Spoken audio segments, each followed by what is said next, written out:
To weigh in now is Democrat strategist and former New York State Senator David Carlucci, along with Republican strategist and Newsmax contributor Luke Ball. Gentlemen, thanks for coming on Monday afternoon here. Luke, I'm going to start with you. Your thoughts on Bill Owens and this whole CBS thing? If you go watch what 60 Minutes cut out from Kamala Harris's answer during the 2024 election campaign, it was obvious that somebody was trying to help her look better than the original answer that she gave. She stumbled over her answer. She gave incoherent pauses. They were all over the place on foreign policy. So it seemed to me as if something was going on there. And I've worked on Capitol Hill before. I've dealt with 60 Minutes whenever I have bosses that are having stories written about them. I've dealt with CBS. For years, Donald Trump has asserted there's been a bias in the media, and now we are trying to finally hold them accountable for having a one-sided view of American politics and seeming to favor one side over the other. So that's what this lawsuit seems to be about. It seems as if they are on good standing because CBS, 60 Minutes, Paramount seem to be a little concerned right now. David?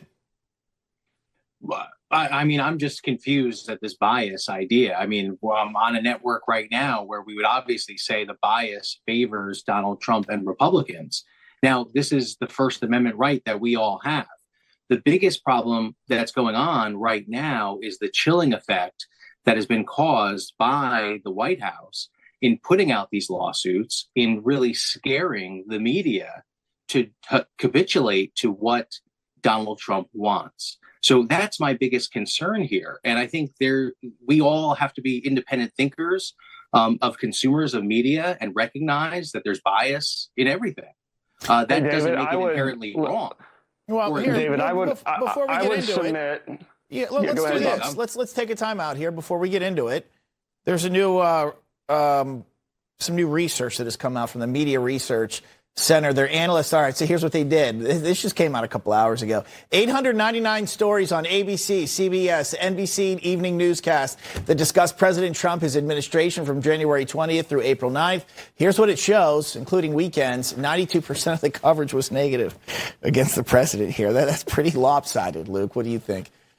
Well, David, I would agree with you. Americans should be able to assert for themselves, discern for themselves what they see in the media. The difference between what we're doing here and what CBS and 60 Minutes did is we're having a live conversation, and viewers can basically consume this and make their own informed decision. But when 60 Minutes cuts out bad answers from Kamala Harris, when they choose selectively what they're going to use in their package, that's called deception. So folks can sit back and consume and make their own informed decision if we're having an intelligent debate and conversation. But if somebody puts their thumb on the scale in the media and says, I'm going to cover up the bad stuff, just like they did for years with Joe Biden, and only show the good stuff, that's not being fair to consumers. David, a response to that? Yeah, no, well, I can appreciate your point, but I think there's a fine line between that and the First Amendment right. And where do we draw that line? And where do we draw that balance? Because we are having a live program, that means we can say whatever we want. Whereas if it's taped, then it has to go through a ringer and some sort of special check.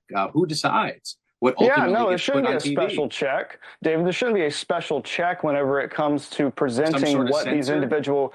No, there's not. Why would you have to censor a candidate's answer if it's not? Because that's what you said.